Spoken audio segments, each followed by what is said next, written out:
अस्सलाम वालेकुम नाजरीन। इस्लामी नज़रियाती कौंसल ने अल्लामा राग़िब नईमी ने पाकिस्तान में VPN के इस्तेमाल को हराम करार दे दिया है और इस हवाले से फतवा भी जारी कर दिया है।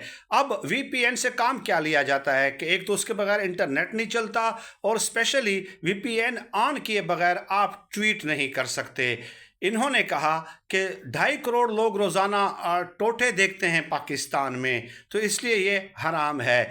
लेकिन यहाँ पे अब सवाल ये पैदा होता है कि शहबाज शरीफ साहब जो ट्वीट करते हैं, इसहाक डार, पूरी फेडरल कैबिनेट, सदर ममलिकत, ख़ुद इस्लामी नज़रियाती कौंसल के अल्लामा ताहिरुल अशरफी जो ट्वीट करते हैं, तो वो भी VPN को ऑन करके ही ट्वीट करते हैं।